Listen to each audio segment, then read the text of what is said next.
السلام علیکم ورحمۃ اللہ وبرکاتہ۔ الحمد للہ رب العالمین والصلاة والسلام علی سید الانبیاء والمرسلین وعلی آلہ وصحبہ اجمعین، اما بعد۔ محترم ناظرین، سیرت صحابہ کی سیریز میں اب تک آپ نے الحمدللہ 6 ایپیسوڈ میں 12 صحابہ کرام کی سیرت سنی ہے۔ آج ہم اللہ کے رسول صلی اللہ علیہ وسلم کے ایسے دو صحابہ کی سیرت آپ کے سامنے بیان کرنے جا رہے ہیں جنہوں نے اپنی جنگی قابلیت اور مہارت کے ذریعے فتوحات کا ایک ایسا روشن باب قائم کیا ہے جس کی نظیر پوری تاریخ میں نہیں ملتی۔ آج ہم بات کرنے جا رہے ہیں فاتح مصر حضرت عمرو بن عاص رضی اللہ تعالیٰ عنہ کی، اور سیف اللہ، اللہ کی تلوار اور انسانی تاریخ کے ایک عظیم جرنیل حضرت خالد بن ولید۔ یہ دو صحابہ کرام ہیں جن کی سیرت ہم آپ کے سامنے آج بیان کریں گے۔ تو آئیے سب سے پہلے شروع کرتے ہیں حضرت عمرو بن عاص رضی اللہ تعالیٰ عنہ۔ آپ کا تعلق جو ہے وہ قبیلہ قریش کے مشہور خاندان بنو سہم سے تھا۔ آپ کی کنیت ابو عبداللہ تھی اور آپ کا پورا نام ہے عمرو بن عاص السہمی القرشی۔ آپ کے والد عاص بن وائل جو تھے یہ اپنے خاندان کے بہت بڑے سردار تھے، اور ان کے بیٹے تھے حضرت عمرو بن عاص۔ یہ تاجر پیشہ تھے، تجارت کرتے تھے، اور تجارت کے مقصد سے اکثر حضرت عمرو بن عاص کا سفر ہوتا تھا، ملک شام میں، حبشہ میں، یمن میں، مصر وغیرہ میں جایا کرتے تھے۔ حضرت عمرو بن عاص قریش کے مشہور شہ سواروں اور لڑاکوں میں سے تھے، اور جب اللہ کے نبی صلی اللہ علیہ وسلم کے صحابہ ہجرت کر کے حبشہ پہنچے تھے تو حبشہ کے بادشاہ نجاشی کو کنونس کرنے کے لیے اور مسلمانوں کے خلاف بھڑکانے کے لیے کفار قریش نے جن دو لوگوں کو اپنا نمائندہ بنا کر بھیجا تھا اس میں سے ایک حضرت عمرو بن عاص بھی تھے۔ حضرت عمرو بن عاص رضی اللہ تعالیٰ عنہ جنگ بدر میں، احد میں اور خندق میں مسلمان نہیں ہوئے تھے، بلکہ مسلمانوں کے خلاف ان جنگوں میں وہ شامل ہوئے تھے۔ صلح حدیبیہ کے بعد جب قریش کے لوگ مکہ لوٹے تو عمرو جو ہے حبشہ گئے، اور وہاں ان کی ملاقات نجاشی سے ہوئی جو مسلمان ہو چکا تھا، اور سن 8 ہجری میں حضرت عمرو بن عاص رضی اللہ تعالیٰ عنہ نجاشی کے ہاتھوں اسلام قبول کر لیا آپ نے۔ پھر ایک کشتی پر آپ سوار ہو کر کے مدینہ چلے۔ راستے میں آپ کی ملاقات حضرت خالد بن ولید اور حضرت عثمان بن طلحہ سے ہوئی، اور یہ سب کے سب لوگ سفر سن 8 ہجری میں مدینہ پہنچے اور اللہ کے نبی کے پاس پہنچ کر کے اپنے اسلام کا اعلان کیا۔ اللہ کے پیارے نبی صلی اللہ علیہ وسلم اس موقع پر اتنے خوش ہوئے کہ آپ نے فرمایا، ان مکہ قد القت الینا افلاد کبدھا۔ آج مکہ نے اپنے جگر کے ٹکڑوں کو ہمارے حوالے کر دیا۔ آج مکہ کے 3 بڑے بڑے لوگ اور 3 بڑے جگر گوشے اسلام کے دامن میں آ گئے ہیں۔ اسلام قبول کرنے کے بعد حضرت عمرو بن عاص رضی اللہ تعالیٰ عنہ نے اپنی ایکٹیویٹیز، اپنے ٹیلنٹ اور اپنی صلاحیت کو اسلام کی خدمت کے لیے وقف کر دیا، اور ہر وہ مہم اور ہر وہ میدان جس میں اللہ کے نبی نے ان کو کوئی ذمہ داری دی انہوں نے بخوبی اس کو نبھایا۔ جمادی الاخری سن 8 ہجری میں اللہ کے پیارے نبی صلی اللہ علیہ وسلم نے ان کو ایک جنگ میں بھیجا جس کو ہم ذات السلاسل کی جنگ کہتے ہیں۔ مدینہ سے تقریباً 300 میل کی دوری پر وادی ذات القرا میں ایک قبیلہ رہتا تھا، قبیلہ قزاع۔ یہ قبیلہ حضرت عمرو بن عاص کا نانیحالی قبیلہ تھا۔ آپ کی ماں کا جو مائکہ تھا وہ اسی قبیلے میں تھا۔ اس قبیلے نے مدینہ کے اوپر حملہ کرنے کا ارادہ کیا تھا۔ پیارے نبی صلی اللہ علیہ وسلم کو جب اس کی خبر ہوئی تو آپ نے حضرت عمرو بن عاص رضی اللہ تعالیٰ عنہ کی کمانڈ شپ میں، ان کی قیادت میں ایک لشکر روانہ کیا تاکہ دشمن کو اس کے علاقے میں جا کر کے اس سے پہلے کہ وہ حملہ کرے اس کو سبق سکھایا جائے۔ چنانچہ حضرت عمرو بن عاص جب وہاں پہنچے تو سلاسل نام کا ایک چشمہ تھا پانی کا، وہاں پر وہ پہنچ کر کے انہوں نے پڑاؤ ڈالا۔ وہاں انہیں احساس ہوا کہ دشمن کی تعداد ہماری تعداد سے بہت زیادہ ہے۔ حضرت عمرو بن عاص کے ساتھ صرف 300 مجاہدین تھے اور 3 گھوڑے تھے۔ انہوں نے حضرت عرفہ کو مدینہ روانہ کیا اور اللہ کے نبی صلی اللہ علیہ وسلم سے مزید مدد کی درخواست کی۔ اللہ کے نبی صلی اللہ علیہ وسلم نے حضرت ابو عبیدہ کی قیادت میں مزید 200 مجاہدین کو روانہ کیا، اور خاص طور سے نصیحت کی کہ آپس میں کسی قسم کی نزاع مت کرنا، اختلاف مت کرنا۔ ان مجاہدین میں جو حضرت ابو عبیدہ کی قیادت میں روانہ ہو رہے تھے ان میں بڑے بڑے جلیل القدر صحابہ بھی تھے، حضرت ابو بکر، حضرت عمر وغیرہ بھی اس فوج میں شامل تھے۔ جب یہ قافلہ منزل مقصود پر پہنچا تو پھر پورے لشکر کی قیادت کا مسئلہ پیدا ہوا کہ پورے لشکر کا کمانڈر کون ہوگا۔ حضرت عمرو بن عاص کا یہ کہنا تھا کہ پورے لشکر کا سپہ سالار میں ہوں، اور یہ جو لشکر بعد میں آیا ہے میری مدد کے لیے آیا ہے تو یہ بھی میرے انڈر میں رہے گا۔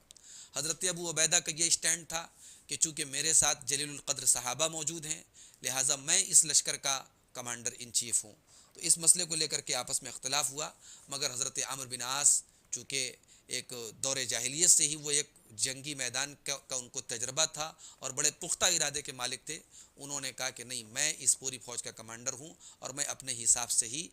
اس جنگ کو میں ڈیل کروں گا۔ تو حضرت عمرو بن عاص رضی اللہ تعالیٰ عنہ کا پختہ ارادہ دیکھ کر کے حضرت ابو عبیدہ نے تسلیم کر لیا، خاموشی اختیار کر لی اور ان کو اپنا قائد مان لیا، کیونکہ اللہ کے نبی نے وصیت بھی کی تھی حضرت ابو عبیدہ کو کہ خبردار وہاں دشمن کا مقابلہ کرنا ہے تو آپس میں کوئی اختلاف مت کرنا۔ حضرت عمرو بن عاص رضی اللہ تعالیٰ عنہ نے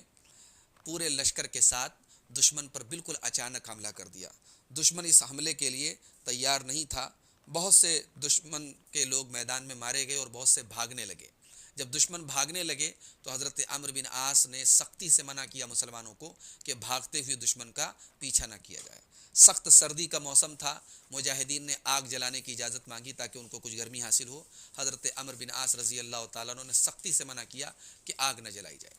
حضرت عمر فاروق رضی اللہ تعالیٰ عنہ کو بہت غصہ آیا کہ یہ کس قسم کی پابندیاں ہیں جو کمانڈر ہم پر لگا رہے ہیں، مگر چونکہ اللہ کے نبی کی وصیت تھی اور حکم تھا کہ وہاں آپس میں اختلاف مت کرنا اور جس کو تم اپنا قائد بنا لو اس کی قیادت کے تحت تم معاملات کو چلانا، تو سارے لوگوں نے خاموشی سے ان احکامات کو فالو کیا۔ جب جنگ ختم ہو گئی اور حضرت عمرو بن عاص رضی اللہ تعالیٰ عنہ ایک کامیاب کمانڈر کی حیثیت سے مدینہ منورہ میں داخل ہوئے اور اللہ کے نبی کو آپ نے پوری رودات سنائی، تو اللہ کے نبی صلی اللہ علیہ وسلم نے بڑے پیار سے حضرت عمرو بن عاص سے پوچھا کہ آپ نے دشمن کے تعاقب سے مجاہدین کو کیوں منع کیا؟ تو حضرت عمرو بن عاص نے کہا کہ یا رسول اللہ، مجھے اندیشہ تھا کہ کہیں مجاہدین کا پیچھا کرتے ہوئے دشمن کے علاقے میں ہمارے لوگ دور تک نہ نکل جائیں اور ان کی جان خطرے میں نہ پڑ جائے، تو اپنے لوگوں کی قیمتی جانیں برباد ہونے کا خطرہ تھا، اس لیے میں نے دشمن جو بھاگ رہا تھا، ہماری تعداد کم تھی، دشمن اور زیادہ بھی ہو سکتے تھے، اس لیے میں نے یہ رسک نہیں لیا اور میں نے منع کیا۔ پھر آپ نے یہ کہا کہ میں نے آگ جو جلانے سے منع کیا تھا تو اس لیے منع کیا تھا کہ ہماری تعداد کم تھی، اگر وہاں میدان میں آگ روشن ہوتی تو ہماری تعداد کلیئر ہو جاتی اور دشمن جو ہے وہ دوبارہ ہم پر حملہ کر سکتا تھا، اس لیے میں نے مناسب نہیں سمجھا کہ آگ جلائی جائے۔ اللہ کے رسول صلی اللہ علیہ وسلم نے حضرت عمرو بن عاص کی جو یہ توجیہ تھی، انہوں نے جو ریزن بتائی تھی، اس کو تسلیم کیا اور خوشی کا اظہار کیا، اور آپ نے حضرت عمرو بن عاص سے یہ بھی کہا کہ اب تم آگے کی نئی فتوحات کے لیے تیار ہو جاؤ۔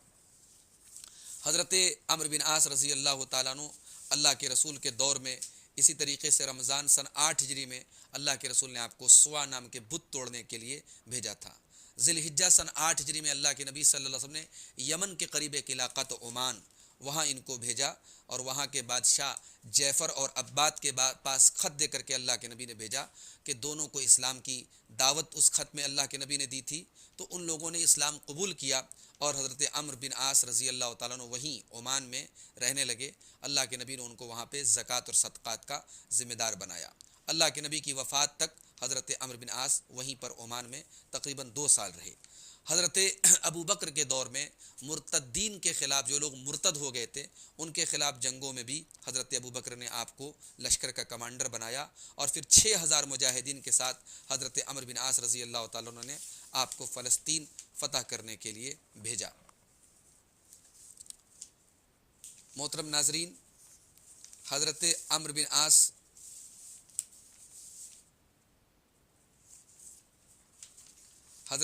عاص رضی اللہ تعالیٰ عنہ جب فلسطین جا رہے تھے تو حضرت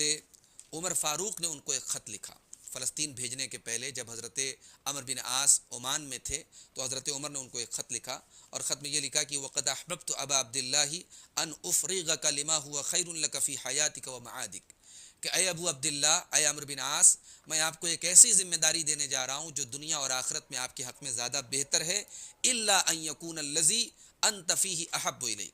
ہاں لیکن آپ اگر عمان میں جو ذمہ داری آپ ادا کر رہے ہیں اگر آپ کو لگتا ہے کہ وہ آپ کے لیے بہتر ہے تو الگ بات ہے، ورنہ میں آپ کو اس سے بڑی اور اہم ذمہ داری میں فلسطین کے علاقے کو فتح کرنے کے لیے آپ کو بھیجنا چاہتا ہوں۔ تو حضرت عمرو بن عاص نے کیا پیارا جواب دیا تھا امیر المومنین کو، لکھا کہ انی سہم من سہام الاسلام، امیر المومنین عمر فاروق میں اسلام کے تیروں میں سے ایک تیر ہوں، وَأَنْتَ بَعْدَ اللَّهِ الرَّامِي بِهَا، اور اللہ کے بعد اس تیر کو استعمال کرنے والے آپ ہیں، والجامع لها، اور ان تیروں کو اکٹھا کرنے والے آپ ہیں، فانظر اشدها واخشاها وافضلها، تو آپ غور کر لیں کہ کون سا تیر اسلام کا کہاں پر کام آنے والا ہے، کون سا زیادہ سخت ہے اور کون سا زیادہ افضل ہے، فرم به شیئا ان جاءک من ناحیۃ من النواحی، تو آپ جس علاقے میں چاہیں آپ اس تیر کو استعمال کر سکتے ہیں، مجھے آپ بھیج سکتے ہیں۔ چنانچہ حضرت عمر فاروق رضی اللہ تعالیٰ عنہ نے آپ کو فلسطین فتح کرنے کے لیے روانہ کیا۔ حضرت عمر فاروق رضی اللہ تعالیٰ عنہ کے حکم سے جب حضرت عمرو بن عاص بیت المقدس کے فلسطین کو آپ نے فتح کر لیا، اور حضرت عمر جب بیت المقدس کے دورے پر آئے تو حضرت عمرو بن عاص نے اس وقت حضرت عمر سے اجازت طلب کی کہ اب یہ موقع ہے کہ ہم مصر کے اوپر فوج کو روانہ کریں، اس لیے کہ اگر ہم نے مصر کو فوری طور پر فتح نہیں کیا تو اس بات کا خطرہ ہے کہ شامی فوج کا جو کمانڈر تھا جس کا نام ارطبون تھا، وہ مصر کے اندر چھپا ہوا ہے اور وہ دوبارہ کہیں اپنا لشکر بنا کر کے ہم پر حملہ نہ کر دے، اس لیے میری رائے ہے کہ جتنی جلدی ہو سکے مصر کے اوپر حملہ کیا جائے۔ لیکن حضرت عمر فاروق رضی اللہ تعالیٰ عنہ نے کچھ وجوہات کی بنا پر، کچھ ریزنز کی بنا پر حضرت عمرو بن عاص کا مشورہ اس وقت نہیں مانا اور مصر پر حملہ کرنے کے لیے تیار نہیں ہوئے۔ اس کی ایک وجہ یہ بھی تھی کہ ملک شام کے شمالی علاقے ابھی فتح نہیں ہوئے تھے اور وہاں بدستور مسلمانوں کے خلاف ماحول تھا اور بغاوت برپا تھی، تو حضرت ابو عبیدہ اور حضرت خالد بن ولید کے تابڑ توڑ حملوں کی وجہ سے ملک شام کے وہ علاقے اسلام کے زیر نگیں آ گئے، اسلام کے انڈر میں آ گئے۔ اور دوسری وجہ یہ تھی کہ فلسطین میں سمندر کے ساحل پر جو سب سے بڑا اور سب سے مضبوط قلعہ تھا وہ ابھی بھی دشمن کے قبضے میں تھا، اسے یوں ہی چھوڑ کر کے دوسرے ملک کی طرف جانا عقل مندی نہیں تھی۔ تو حضرت امیر معاویہ رضی اللہ تعالیٰ عنہ نے بہادری کا مظاہرہ کرتے ہوئے اس قلعے کو بھی فتح کر لیا۔ تو اب جب داخلی خطرات سے، جو انٹرنل رسک تھے، اس سے مسلمان محفوظ ہو گئے، تو اب اس کے بعد پھر ایک عرب میں بہت بڑا قحط آیا، اور جب وہ قحط ختم ہوا تو پھر پورے فلسطین میں طاعون کی وبا پھیل گئی۔ تو جب یہ تمام مشکلات ختم ہو گئی تو پھر حضرت عمر فاروق نے حضرت عمرو بن عاص کو اجازت دی کہ اب آپ مصر کی طرف اپنی فوج لے کر کے روانہ ہوں۔ اس وقت مصر جو تھا وہ دنیا کا بڑا ہی ٹاپ سولڈ شہر تھا اور ملک تھا، اور مصر پورے دنیا کی ایک عالمی منڈی تھی، اور علوم و فنون کے اعتبار سے اور اسی طریقے سے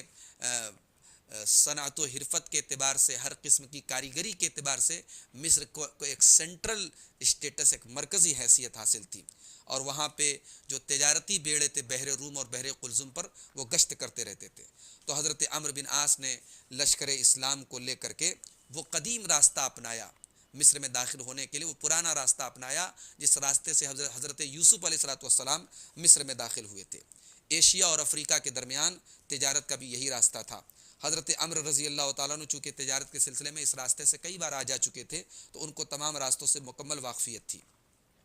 رومیوں کو جب اسلام کے لشکر کی آمد کا پتہ چلا تو انہوں نے صحرا میں مقابلہ کرنا مناسب نہیں سمجھا، کیونکہ وہ جانتے تھے کہ یہ مجاہدین صحرائی جنگ میں ماہر ہیں اور ان سے صحرا میں مقابلہ نہیں کیا جا سکتا۔ حضرت عمرو بن عاص نے وہاں ایک حکمت یہ بھی اپنائی کہ کھلے عام مقابلہ کرنے کے بجائے جو مرکزی مقامات تھے ان کا محاصرہ کرنا اور ان کو گھیرنا شروع کر دیا۔ سب سے پہلے مصر کا جو ایک سرحدی شہر تھا جو مصر کی بارڈر پر تھا، الفرما، اس کا حضرت عمرو بن عاص نے محاصرہ کیا، اور تقریباً 2 ماہ کے محاصرے کے بعد وہ شہر اسلامی لشکر کے انڈر میں آ گیا۔ اس پر قبضہ کرنے کی وجہ سے مصر کا وہ علاقہ جو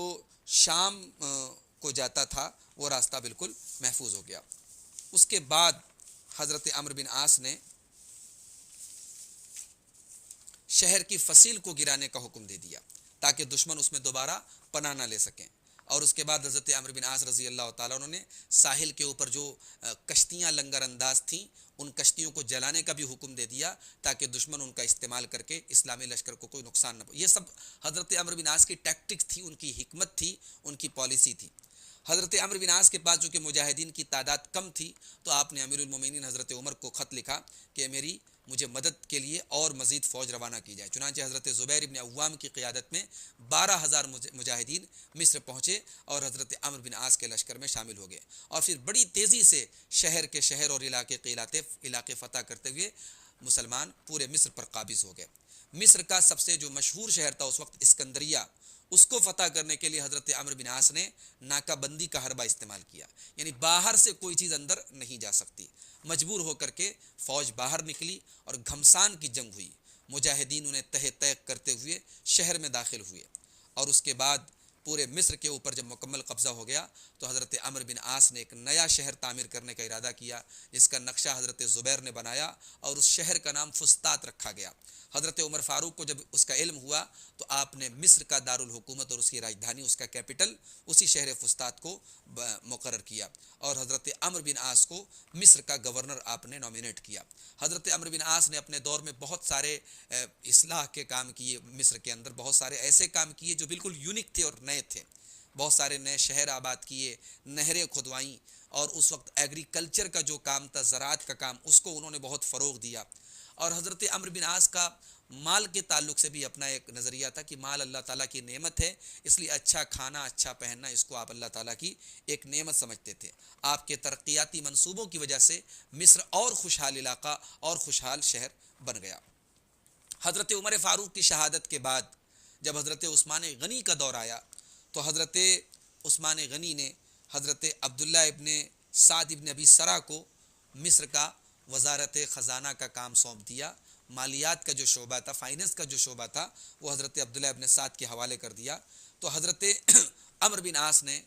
اس کو ماننے سے انکار کر دیا، جس کی وجہ سے خلیفہ وقت میں اور حضرت عمرو بن عاص میں کچھ تلخیاں بھی پیدا ہو گئیں، اور آخر حضرت عثمان غنی نے حضرت عمرو بن عاص کو ان کے عہدے سے ہٹا دیا، لیکن ان کی قابلیت، ان کی صلاحیت حضرت عثمان غنی اس کا اعتراف کرتے تھے۔ چنانچہ جب بلوائیوں نے حضرت عثمان غنی کے خلاف مدینہ کے اندر جب شورش برپا کی اور ہر طرف سے حضرت عثمان غنی کے خلاف آوازیں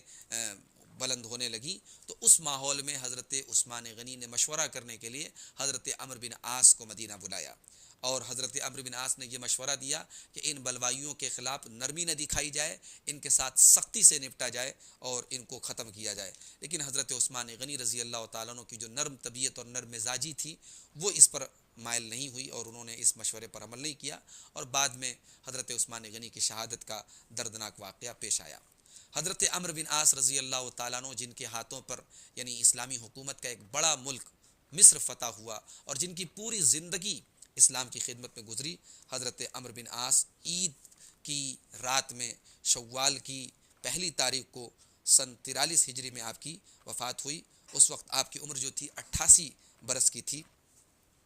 وفات کا جو لمحہ تھا، اس لمحے میں آپ کی دل کی کیفیت کیا تھی، آئیے اس کو ایک حدیث سے دیکھتے ہیں۔ یہ صحیح مسلم کی 121 نمبر کی حدیث کتاب الایمان کی روایت ہے۔ حضرت ابن شماسہ المہری کہتے ہیں کہ جب ہم حضرت عمرو بن عاص سے ملنے کے لیے گئے، وہو فی سیاقۃ الموت، جبکہ وہ آخری وقت تھا، ان کا موت کا وقت تھا، تو وہ بہت دیر تک رو رہے تھے اور دیوار کی طرف اپنا منہ کیے ہوئے تھے۔ تو ان کا بیٹا یہ بولا کہ ابا جان، کیا اللہ کے رسول صلی اللہ علیہ وسلم نے آپ کو فلاں فلاں بشارت نہیں سنائی ہے؟ اللہ کے رسول نے آپ کو فلاں فلاں چیزوں کی بشارت نہیں سنائی ہے؟ تو حضرت عمرو بن عاص نے دیوار سے اپنا چہرہ موڑ کر کے ہم لوگوں کی طرف اپنا چہرہ کیا، اور اس کے بعد کہا کہ بیٹا، ان افضل ما نعد شہادت ان لا الہ الا اللہ وان محمد الرسول اللہ، ہماری زندگی کا جو سب سے اہم سرمایہ ہے، جو سب سے بڑی نیکی ہے، وہ توحید کی اور رسالت کی گواہی ہے، وہ لا الہ الا اللہ اور محمد رسول اللہ کی گواہی ہے۔ انی کنت علی اطباق ثلاث، حضرت عمرو نے کہا کہ میری زندگی میں 3 دور آئے۔ ایک وہ دور تھا کہ جب اللہ کے رسول سے زیادہ میں کسی سے بغض نہیں رکھتا تھا، نفرت نہیں رکھتا تھا، اور مجھے اس بات سے زیادہ محبوب کوئی چیز نہیں تھی کہ میں کس طریقے سے اللہ کے نبی کو پالوں اور آپ کو قتل کر دوں، نعوذ باللہ۔ اگر میں اس حال میں مر گیا ہوتا تو میں سیدھے جہنم میں گیا ہوتا، لیکن پھر اللہ تعالیٰ نے میرے دل میں اسلام کی محبت پیدا کی، میں اللہ کے نبی کے پاس آیا اور میں نے کہا ابسط یمینک، اے اللہ کے نبی اپنا داہنا ہاتھ آگے بڑھائیں تاکہ میں آپ کے ہاتھ پر بیعت کروں۔ اللہ کے نبی نے جب اپنا ہاتھ آگے بڑھایا تو میں نے اپنا ہاتھ کھینچ لیا۔ اللہ کے نبی نے پوچھا کہ عمرو کیا بات ہے؟ میں نے کہا کہ اے اللہ کے نبی، میری ایک شرط ہے، میں ایک شرط لگانا چاہتا ہوں۔ اللہ کے نبی نے فرمایا تشترط بماذا، کیا شرط ہے؟ تو میں نے کہا کہ ان یغفر لی، میری شرط یہ ہے میرے سارے گناہ معاف کر دیے جائیں۔ تو اللہ کے نبی نے فرمایا اما علمت ان الاسلام یہدم ما کان قبلہ، اے عمرو کیا تم کو پتہ نہیں ہے اسلام لانے کے بعد پہلے کے تمام گناہ معاف ہو جاتے ہیں۔ وَأَنَّ الْهِجْرَةَ تَهْدِمُ مَا كَانَ قَبْلَهَا، اور ہجرت کے بعد، ہجرت کے پہلے کے تمام گناہ معاف ہو جاتے ہیں۔ وَأَنَّ الْحَجَّ يَهْدِمُ مَا كَانَ قَبْلَهُ، اور حج کے بعد، حج کے پہلے کے تمام گناہ معاف ہو جاتے ہیں۔ اس کے بعد حضرت عمر کہتے ہیں وَمَا كَانَ أَحَدٌ أَحَبَّ إِلَيَّ مِن رَسُولِ اللَّهِ صلی اللہ علیہ وسلم، اسلام لانے کے بعد اللہ کے رسول صلی اللہ علیہ وسلم سے زیادہ محبوب مجھے کوئی چیز نہیں تھی۔ وَلَا أَجَلَّ فِي عَيْنِيَّ مِنْهُ، اور میری آنکھوں میں اللہ کے نبی کا جو روب و دبدبا تھا وہ کسی اور کا نہیں تھا۔ وَمَا كُنْتُ أُطِيقُ أَنْ أَمْلَأَ عَيْنَيَّ مِنْهُ إِجْلَالًا، اتنا روب و دبدبا تھا اللہ کے نبی کا کہ میں نظر بھر کر کے اللہ کے نبی کو دیکھنے کی طاقت نہیں رکھتا تھا۔ اور اگر مجھ سے کوئی پوچھے کہ میں اللہ کے نبی کا حلیہ بیان کروں تو میں نہیں بیان کر سکتا، اس لیے کہ میں نے کبھی نظر بھر کر کے اپنے نبی کو نہیں دیکھا۔ وَلَوْ مُتُّ عَلَى تِلْكَ الْحَالِ، اگر اس حال میں مر گیا ہوتا، لَرَجَوْتُ أَنْ أَكُونَ مِنْ أَهْلِ الْجَنَّةِ، تو مجھے پوری امید تھی کہ میں جنتی ہوتا۔ ثُمَّ وُلِينَا أَشْيَاءَ، پھر ہمارے ذمے بہت ساری ذمہ داریاں آ گئیں، بہت ساری حکومت کے کام آ گئے۔ ما ادری ما حالی فیہا، مجھے نہیں پتا کہ ان ذمہ داریوں کے سلسلے میں نے جو کام کیا وہ کیسا تھا۔ فَإِذَا أَنَا مِتُّ،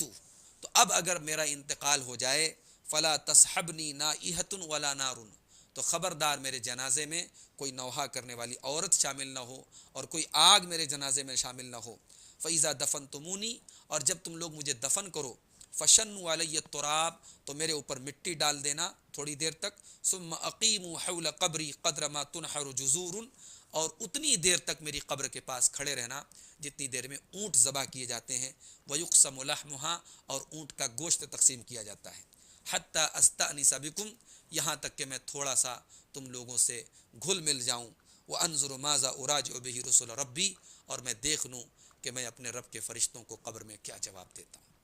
یہ وصیت کر کے حضرت عمرو بن عاص 88 برس کی عمر میں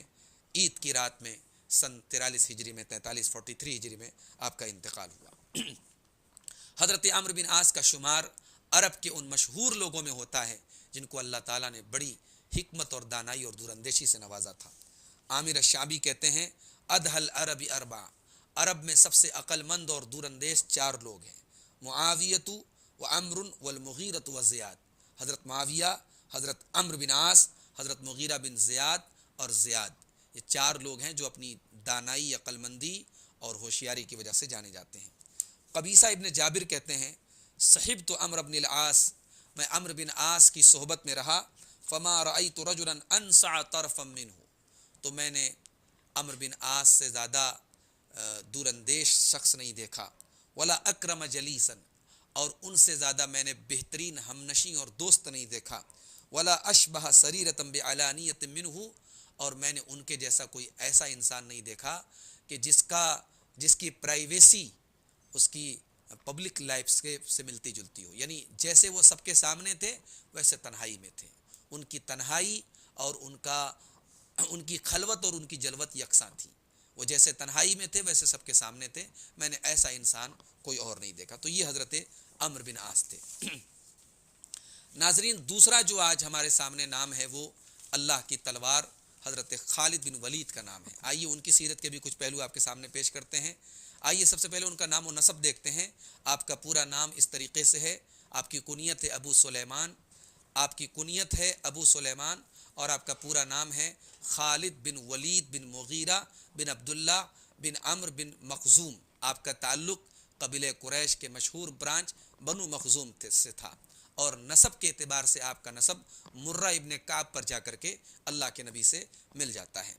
آپ کے والد ولید بن مغیرہ اپنے قبیلے کے سردار تھے، اور موسم حج میں وہ لوگوں کو اتنا کھانا کھلاتے تھے کہ کسی اور کو اجازت نہیں تھی موسم حج میں کہ اس کے گھر میں آگ جلے، ان کے گھر میں اتنا کھانا بنتا تھا۔ بہت مالدار تھے، اور ان کے والد کو، حضرت خالد کے والد کو الوحید بھی کہا جاتا تھا اور ریحانۃ قریش بھی کہا جاتا تھا، کیونکہ ان کا یہ مقام تھا کہ خانہ کعبہ کا جو غلاف تھا سال میں ایک سال پورے قریش کے لوگ مل کر کے اس پر غلاف چڑھاتے تھے خانہ کعبہ پر، اور ایک سال صرف جو ہے حضرت خالد کے والد جو تھے ولید ابن مغیرہ وہ چڑھاتے تھے۔ ان کے جو دادا تھے حضرت خالد کے، ان کا نام تھا مغیرہ بن عبداللہ، وہ بھی اپنے قوم کے سردار تھے، اور ان کے کئی بیٹے تھے۔ ایک بیٹے تو حضرت خالد کے باپ تھے ولید، اور ایک بیٹے کا نام تھا الفاکہ، جو اتنے سخی تھے کہ ان کے گھر میں مہمان بغیر اجازت کے آتے تھے۔ ایک بیٹے کا نام تھا ابو حنیفہ، جو ان چاروں میں سے ایک تھے۔ جب اللہ کے نبی صلی اللہ علیہ وسلم نے ایک مرتبہ جب قریش کے درمیان اس بات پر اختلاف ہوا کہ حجر اسود کو کون لگائے گا خانہ کعبہ کی تعمیر کے وقت، تو اللہ کے نبی نے جو فیصلہ دیا تھا کہ ایک چادر میں حجر اسود کو رکھا جائے اور 4 لوگ اس چادر کا کونا پکڑیں، تو اس میں سے ایک کونا انہوں نے پکڑا تھا، جن کا نام ابو حنیفہ تھے۔ یہ حضرت خالد کے چچا تھے۔ اسی طریقے سے ان کے ایک بیٹے تھے، حضرت خالد کے یعنی چچا تھے ابو امیہ، یہ حضرت ام سلمہ کے اللہ کے نبی کی بیوی ام المومنین حضرت ام سلمہ کے والد تھے ابو امیہ۔ اسی طریقے سے ایک چچا حضرت خالد کے تھے ہشام، جو ابو جہل کا باپ تھا، اور ایک چچا تھے ہاشم، جو حضرت عمر کے نانا تھے۔ تو یعنی یہ ایک ایسا خاندان تھا جو بڑا ہی نامور خاندان تھا، اور قریش کا بہت ہی عزت دار اور بہت ہی مقام و مرتبے والا خاندان مانا جاتا تھا۔ تو حضرت خالد بن ولید کی ایک ایسے خاندان میں پرورش ہوئی، اور جو اس زمانے کا دستور تھا، دیہات میں بچوں کو بھیجا جاتا تھا، اور کچھ دن تک وہ دیہات کے ماحول میں پلتے تھے تاکہ ان کی زبان اچھی ہو، ان کی پرورش اچھے ماحول میں ہو، طاقتور ہوں وہ۔ تو وہ تمام جو پروسیس تھا وہ حضرت خالد کے ساتھ بھی اپنایا گیا۔ 5 یا 6 سال کی عمر میں آپ اپنے والدین کے پاس لوٹے۔ بچپن میں آپ کو چیچک کی بیماری ہو گئی تھی، جس کے داغ آپ کے بائیں گال پر ہمیشہ اس کا اثر آپ کے اوپر باقی رہا۔ بچپن ہی سے آپ جنگ کے جو فنون تھے، لڑائی کے جو فنون تھے، گھڑ سواری کا جو فن تھا، ان تمام فنون میں آپ بہت ماہر تھے اور بہت ایکٹیو تھے۔ اسلام لانے کے پہلے حضرت خالد بن ولید جنگ بدر میں شامل نہیں ہوئے تھے، لیکن جنگ احد میں قریش کا جو میمنہ تھا، جو جنگ کے میدان میں جو ان کا رائٹ فرنٹ تھا، اس کے کمانڈر حضرت خالد بن ولید تھے، اور جنگ کے میدان میں مسلمان شروعات میں جیت چکے تھے، لیکن ایک پہاڑی پر اللہ کے نبی نے 50 تیر انداز صحابہ کو مقرر کیا تھا کہ جو بھی حالات ہو جائیں اس پہاڑی سے مت ہٹنا، کیونکہ ڈر تھا کہ اس پہاڑی پر سے دشمن پیچھے سے حملہ کر سکتا ہے۔ لیکن مال غنیمت کے حصول کے لیے ان 50 صحابہ کرام نے جب یہ دیکھا کہ جنگ ہم جیت چکے ہیں اور اب مال غنیمت کو حاصل کیا جا رہا ہے، تو ان میں سے 13 لوگوں کو چھوڑ کر کے باقی سب کے سب میدان جنگ کی طرف چلے گئے تھے۔ تو خالد بن ولید رضی اللہ تعالیٰ عنہ، جو ابھی مسلمان نہیں ہوئے تھے، کافروں کی طرف سے اس جنگ میں کمانڈر کی حیثیت سے تھے وہ، انہوں نے اس کا فائدہ اٹھایا اور پیچھے سے مسلمانوں پر حملہ کیا، اور اس ایک طریقے سے پوری جنگ کا انہوں نے پاسا پلٹ دیا، اور مسلمان جیتی ہوئی جنگ ہار گئے۔ غزوہ خندق میں بھی مسلمانوں کے خلاف حضرت خالد بن ولید شامل ہوئے تھے، اور حدیبیہ میں جب مسلمان عمرہ کرنے کی غرض سے جا رہے تھے تو حدیبیہ کے موقع پر ان کو روکنے کے لیے قریش نے جو اپنے آدمی بھیجے تھے، اس میں حضرت خالد بن ولید شامل تھے۔ آپ نے اسلام کب قبول کیا؟ سن 7 ہجری میں اللہ کے نبی صلی اللہ علیہ وسلم جب عمرہ کرنے کے لیے مکہ آئے تو آپ نے خالد کے جو بھائی تھے ولید ابن ولید، آپ نے ان کو بلوایا اور ان سے کہا، ما مثل خالد یجہل الاسلام، خالد کے جیسا انسان اسلام سے ناواقف نہیں رہ سکتا، اسلام سے خالد کے جیسا انسان دور رہے یہ نہیں ہو سکتا۔ وَلَوْ كَانَ جَعْلَ نِكَایَتَهُ وَحْدَهُ مَعَ الْمُسْلِمِينَ عَلَى الْمُشْرِكِينَ،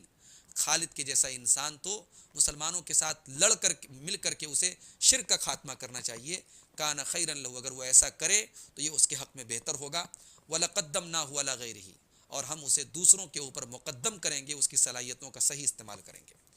حضرت خالد کے جو بھائی تھے ولید ابن ولید، انہوں نے خالد کو بلایا اور یہ ساری بات اللہ کے نبی نے جو کہی تھی ان کو سنائی اور ان کو اسلام قبول کرنے کی دعوت دی۔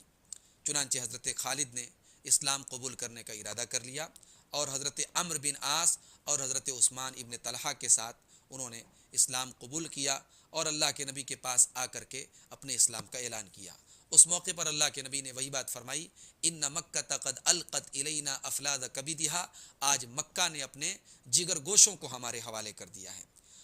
حضرت خالد نے مدینہ پہنچنے کے بعد اور اسلام قبول کرنے کے بعد حضرت ابوبکر صدیق سے اپنا ایک خواب بیان کیا کہ اے ابوبکر، میں نے ایک خواب دیکھا ہے کہ کأنی فی بلاد ضیقۃ مجدبہ، میں ایک تنگ جگہ میں اور ایک بنجر جگہ میں ہوں، اور پھر وہاں سے نکل کر کے میں ایک ہری بھری جگہ اور کشادہ جگہ میں جا رہا ہوں۔ تو حضرت ابوبکر نے اس خواب کی تعبیر بیان کی کہ وہ جو بنجر اور تنگ جگہ تھی اس سے مراد کفر اور شرک کی حالت تھی، اور جو کھلی اور سرسبز و شاداب اور ہری بھری جو جگہ آپ نے دیکھی ہے اس سے مراد اسلام ہے، اور آپ اب اسلام کی چھایا میں آ چکے ہیں۔ سن 8 ہجری میں اللہ کے نبی صلی اللہ علیہ وسلم نے حضرت خالد کو غسانیوں سے مقابلے کے لیے ایک لشکر کا کمانڈر بنا کر کے بھیجا۔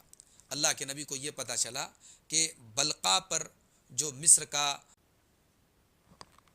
اللہ کے نبی صلی اللہ علیہ وسلم نے اس لشکر میں حضرت خالد کو شامل کیا، لیکن کمانڈر آپ نے بنایا حضرت زید ابن حارثہ کو، اور آپ نے وصیت کی کہ اگر زید ابن حارثہ شہید ہو جائیں تو پھر تم لوگ اپنا کمانڈر حضرت جعفر بن ابی طالب کو بنا لینا، اور اگر وہ بھی شہید ہو جائیں تو حضرت عبداللہ ابن رواحہ کو بنا لینا، اور اگر وہ بھی شہید ہو جائیں تو پھر تم جس کو چاہنا مناسب سمجھنا اس کو تم اپنا امیر اور اپنا قائد بنا لینا۔ 3000 کا یہ لشکر رومیوں سے مقابلہ کرنے کے لیے جب موتا نام کے مقام پر پہنچا تو وہاں ان کے سامنے 2 لاکھ کی فوج تھی، جس میں آدھی فوج رومیوں کی تھی اور آدھی فوج غسانیوں کی تھی۔ یہ ان ایکسپیکٹڈ سچویشن تھی مسلمانوں کے لیے، ان کو اندازہ نہیں تھا کہ اتنی بڑی فوج سے ہمارا مقابلہ ہوگا۔ ظاہر ہے کہ 2 لاکھ کی فوج کے سامنے 3000 کی کیا ویلیو تھی۔ مسلمان بہت پریشان تھے، 2 رات تک مسلسل غور و فکر کرتے رہے کہ کیا کیا جائے۔ بعض لوگوں کی یہ رائے تھی کہ اللہ کے نبی کے پاس پیغام بھیجا جائے، آپ کو پوری صورتحال بتائی جائے اور آپ سے مدد کی درخواست کی جائے کہ یہاں مزید فوجیوں کو بھیجا جائے اور تب تک کچھ نہ کیا جائے۔ مگر حضرت عبداللہ ابن رواحہ نے کہا کہ نہیں، ہمیں دشمن، ہم آئے ہیں لڑنے کے لیے، ہمیں اب مزید انتظار نہیں کرنا چاہیے اور مقابلہ کرنا چاہیے، اور جو بھی صورتحال ہوگی ہم اس کا سامنا کریں گے۔ چنانچہ انہوں نے مسلمانوں کو جنگ پر آمادہ کر لیا۔ جنگ شروع ہوئی اور مسلمانوں کو بہت نقصان اٹھانا پڑا، اور مسلمانوں کی جو تینوں کمانڈر تھے، حضرت زید ابن حارثہ، حضرت جعفر بن ابی طالب اور اسی طریقے سے حضرت عبداللہ ابن رواحہ، یہ تینوں ترتیب سے شہید ہو گئے۔ اور اس کے بعد اب مسلمانوں کا قائد کون ہو، یہ ایک بہت بڑا سوال تھا۔ مسلمانوں نے اس وقت اپنا کمانڈر چنا اور اسلامی فوج کا جھنڈا دیا حضرت خالد بن ولید رضی اللہ تعالیٰ عنہ کو۔ حضرت خالد بن ولید رضی اللہ تعالیٰ عنہ نے سب سے پہلے تو جنگ کو روک دیا، دشمن کو وقتی طور پر پیغام دیا کہ ابھی ہم پیچھے ہٹ جاتے ہیں، دشمن سے لڑائی روک دی۔ اس کے بعد انہوں نے راتوں رات پوری فوج کی ترتیب بدل دی۔ جو آپ کی فوج کا میمنہ تھا، جو رائٹ فرنٹ تھا، اس کو لیفٹ فرنٹ بنا دیا، میسرہ بنا دیا، اور جو لیفٹ فرنٹ تھا اس کو رائٹ فرنٹ بنا دیا، اور جو فوج کا آگے کا حصہ تھا جس کو مقدمۃ الجیش کہا جاتا ہے، اس کو ساقۃ الجیش بنا دیا، پیچھے کر دیا، اور پیچھے کے حصے کو آگے کر دیا۔ اس طریقے سے پوری فوج کی ترتیب الٹ پلٹ دی، اور پھر کچھ صحابہ کو اس بات پر متعین کیا کہ صبح جب جنگ شروع ہونے والی ہو تو پیچھے سے وہ صرف خالی گھوڑے دوڑائیں اور خوب ڈھیر ساری دھول اڑائیں، جس سے دشمن کو یہ پیغام جائے کہ لگتا ہے کہ کوئی بہت بڑی فوج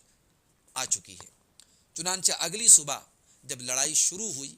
تو رومیوں نے دیکھا کہ سارے چہرے بالکل نئے نظر آ رہے ہیں، جو ترتیب تھی اس کے الٹنے کی وجہ سے ان کے سامنے نئے چہرے تھے۔ پھر مزید فوج کے پیچھے جو گھوڑے دوڑ رہے تھے اور دھول اڑ رہی تھی، اس سے رومی حیران اور پریشان ہو گئے، اور اس کے بعد حضرت خالد نے اچانک مسلمانوں کو پیچھے ہٹنے کا حکم دیا، تو رومیوں کو لگا کہ یہ مسلمانوں کی نئی چال ہے، تو اس طریقے سے رومی بھی پیچھے بھاگ گئے، اور حضرت خالد کی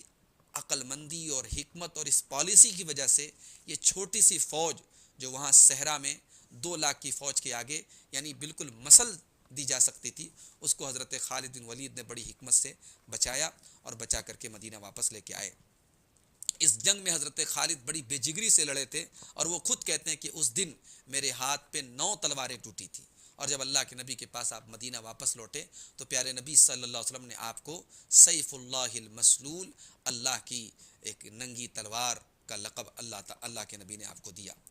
اللہ کے نبی صلی اللہ علیہ وسلم جب سن 8 ہجری میں 10,000 صحابہ کرام کو لے کر مکہ کو فتح کرنے کے لیے روانہ ہوئے تو اس لشکر میں بھی حضرت خالد بن ولید شامل تھے، اور اس لشکر کے 4 حصے تھے، تو ایک حصے کے کمانڈر اور اس کے امیر حضرت خالد بن ولید تھے، اور حضرت خالد بن ولید لشکر کے جس ٹکڑی کے امیر تھے اس ٹکڑی سے تھوڑی سی جھڑپ بھی ہوئی مشرکین کے ساتھ، اور اس میں مشرکین کے کچھ لوگ مارے بھی گئے۔ اس کے بعد مکہ کو فتح کرنے کے بعد پیارے نبی صلی اللہ علیہ وسلم نے حضرت خالد کو عزا نام کی جو دیوی تھی اس کا جو بت تھا اس کو توڑنے کے لیے حضرت خالد کو روانہ کیا۔ سن 10 ہجری میں پیارے نبی صلی اللہ علیہ وسلم نے خالد بن ولید کو ایک نئی ذمہ داری دی، ان کو نجران میں 400 صحابہ کرام کے ساتھ بھیجا اور کہا کہ نجران کے لوگوں کو جا کر کے اسلام کی دعوت دو، اگر وہ قبول کر لیں تو وہاں رہ کر کے ان کو اسلام کی تعلیم دو، اور اگر وہ انکار کریں تو پھر ان سے جنگ کرو۔ چنانچہ ان لوگوں نے اسلام کو قبول کیا، اور حضرت خالد بن ولید جو اب تک مجاہد کے فرائض انجام دے رہے تھے، اب ایک داعی اور مبلغ کے فرائض انجام دینے لگے، اور نجران میں رہ کر کے وہاں کے لوگوں کو قرآن کی اور سنت کی اور دین کی تعلیم دینے لگے۔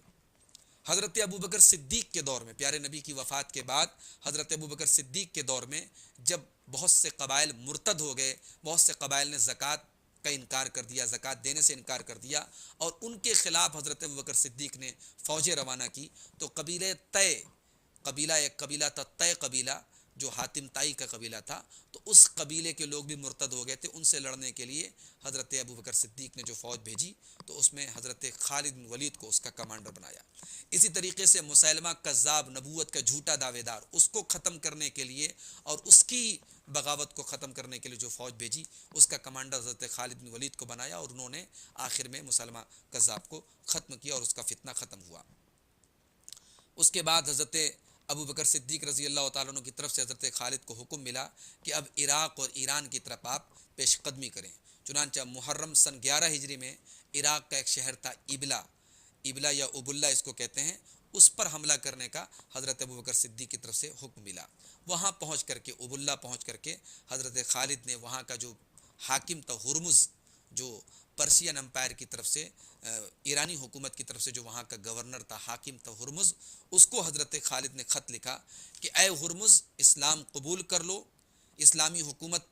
یا تو اسلام قبول کر لو یا اسلامی حکومت کے آگے سر تسلیم خم کرتے ہوئے جزیہ ادا کرنے کے لیے تیار ہو جاؤ، ورنہ یاد رکھو تمہیں ایک ایسی قوم سے پالا پڑنے والا ہے کہ جو موت سے اتنا ہی پیار کرتی ہے جتنا تم زندگی سے کرتے ہو۔